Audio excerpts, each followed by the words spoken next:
Hai teman-teman, selamat datang di channel artikel YouTube. Channel pertama cerita Kenshin.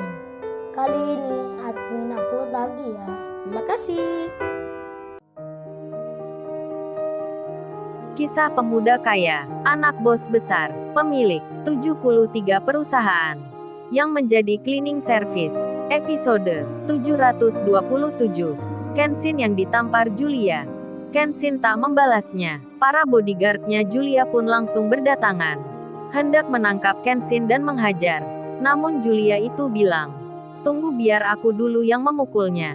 Papanya lalu bicara, "Sebentar, Julia, itu bisa dilakukan nanti." Mr. Satan pun berkata pada Kenshin, "Hei, kamu cepat katakan siapa yang menyuruhmu. Siapa pula bosmu itu? Di mana sekarang, biar aku akan buat perhitungan dengannya. Dan cepat katakan di mana Diana cucuku. Cepat kembalikan Diana segera, sebelum kamu kehilangan nyawamu." Julia pun ikut bicara. "Iya, kamu orang yang tolol. Sudah berani menculik Diana, serta membawa anak-anak lainnya. Sekarang lu harus menanggung akibatnya." Julia hendak memukul Kenshin, namun tiba-tiba tangannya dihentikan oleh dokter wanita di situ. Sang dokter pun berkata, "Siapa Anda semua? Sudah membuat keributan di sini dan memukul Mas Kenshin ini? Ini rumah sakit, jangan berbuat seenaknya di sini." Julia pun tak terima, menjadi marah dirinya. Lalu ia bicara, "Memangnya Anda ini siapa? Sudah berani menghentikan saya?" Pertanyaan Julia langsung dijawabnya, "Saya dokter di sini. Cepat Anda semua keluar. Tak pantas kalian ada di sini." Julia pun makin emosi. Dengan nada marah dirinya berkata, "Anda mengusir saya? Pekerjaan dokter saja sudah berani mengusir kita. Memangnya gajimu berapa? Kalau perlu rumah sakit ini aku beli." Kenshin pun bicara, "Kamu kalau berkata yang sopan, jangan pamer harta segala. Ini rumah sakit bukan tempat orang berjualan. Kalau mau pamer kaya, sana di pasar tempatnya. Jangan berbuat onar di sini." Papanya Julia, Mr. Satan, pun marah, akan memukul Kenshin. Tapi hal itu diketahui orang-orang yang di belakang Kenshin. Mereka langsung bicara, "Stop, berhenti. Berani memukul tuan muda, Anda tak bisa pulang semua." Mr. Satan melihat banyak orang yang datang, berpakaian rapi, memakai dasi, berbaju perusahaan di masing-masingnya. Rupanya mereka itu bos-bos perusahaan dari berbagai negara, dari Asia, Eropa, Afrika sampai Amerika. Kemudian mereka datang ke Kenshin. Semuanya langsung menyapa, "Yang Master, kami semua mencari Anda. Yang Master kalau kemana-mana, harus bersama para pengawal." Semua pun hormat pada Kenshin. Seketika itu juga, Julia kaget melihatnya. Laki-laki yang baru ditamparnya, hendak akan dipukulnya. Yang kerja cleaning service di tempatnya, dipanggil Yang Master, disebut tuan muda. Julia sangat-sangat kaget sekali. Apalagi orang-orang yang datang ini, terbaca di bajunya, ada tanda pengenal perusahaannya, ada negara asalnya yang berbeda-beda pula. Julia syok sekali dibuatnya. Mr. Satan Cardous, papanya pun sama, menjadi tak percaya melihatnya. Terdiam berdiri, gemetar kakinya. Dan para bos perusahaan yang baru menyapa Kenshin, mereka pun lalu bilang, "Jadi Anda ini yang menculik anak-anak kecil itu, serta yang menembak tangannya Yang Master. Perkenalkan, saya Anthony Totti, pimpinan perusahaan The Force City, yang berasal dari Italia. Dan perkenalkan, saya juga Mark Weber Jensen, yang memimpin The England Corporation dari Inggris. Dan beliau yang di kanan ini, Mr. Glossio de Darel, yang jadi pimpinan perusahaan The Speed Aerodynamic dari Prancis. Dan ini Mr. Yamaha Koichiro, Mr. Honda Soshiro, mereka dari negeri Sakura, bos otomotif Asia, serta masih banyak lagi yang lainnya. Kami yang berasal dari berbagai negara, ke sini untuk melihat Yang Master kami, serta akan menuntut Anda semua. Jangan harap bisa meninggalkan tempat ini setelah apa yang kalian lakukan. Berbuat tak baik dengan tuan muda, bahkan memakai kekerasan, akan berhadapan dengan kita semua." Julia pun semakin syok sekali mendengarnya. Baru saja Kenshin dibuat bercandaan, dikatakan pantas masuk ke tempat sampah, Ternyata di luar dugaannya. Tak menunggu langit runtuh dan bumi menjadi hancur. Laki-laki yang dihinanya, direndahkan, diremehkannya, malah menjelma menjadi tuan muda. Dihormati bos perusahaan dari berbagai negara. Bagaimana hal ini bisa terjadi? Julia bertanya-tanya. Seakan ingin pingsan dirinya, tak kuat melihat kenyataan yang sangat mengagetkan hatinya, membuat jantungnya berdetak begitu hebatnya. Kenshin yang ditembaknya, malah kini peluru itu menghujam ke jantungnya. Sakit-sakit sekali Julia merasakan. Kemudian Dr. Ergerika datang. Beliau langsung bilang, "Oh ya Mas Kenshin, anak-anak mencari Anda. Mereka ingin bermain bersama Anda.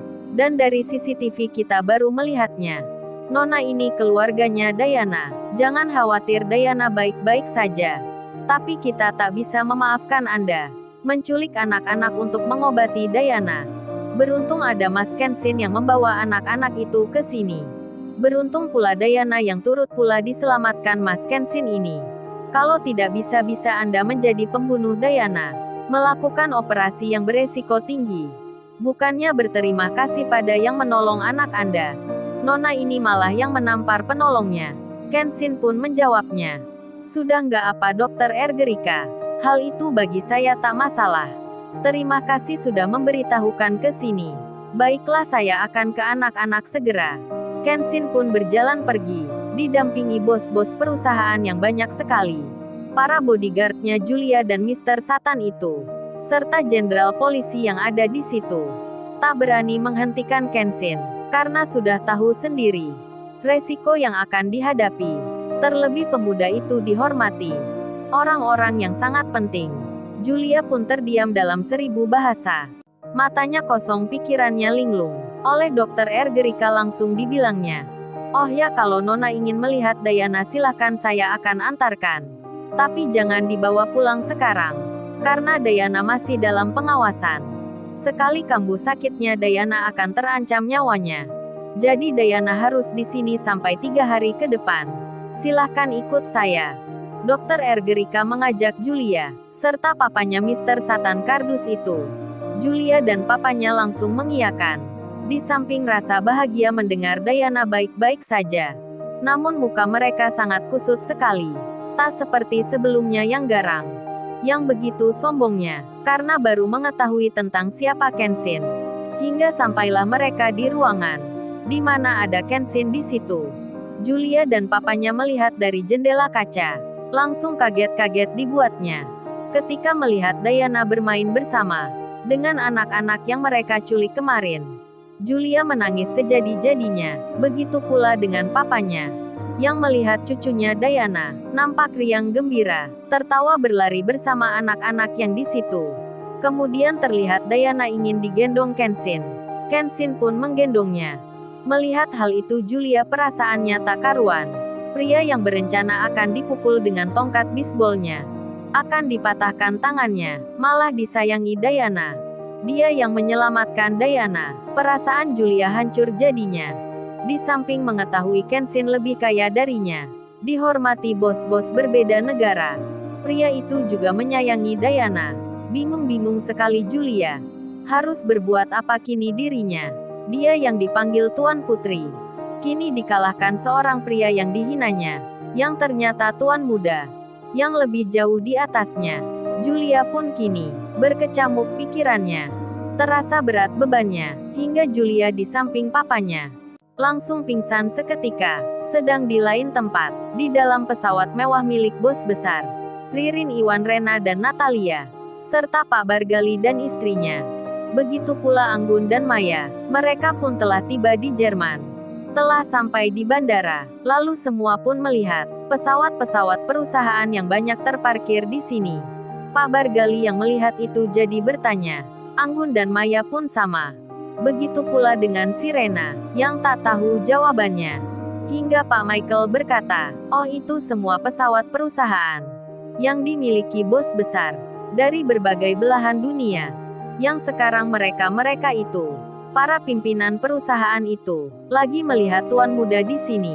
Hingga dalam sekejap saja, Rena, Niken, Natalia, Maya dan Anggun, Pak Bargali dan istrinya serta Karina putrinya, dibuat kaget semua akan rahasia perusahaan milik ayahnya Kenshin yang begitu besarnya. Sampai-sampai Karina adiknya Natalia berbisik di hatinya, berkata sendiri dirinya, kok papa nggak menjodohkan Karina lagi ya dengan pemuda itu? Nantikan episode selanjutnya. Terima kasih. Jangan lupa ya guys, untuk kelanjutan ceritanya ada di artikel YouTube. Jangan lupa subscribe ya guys, dan tekan notifikasinya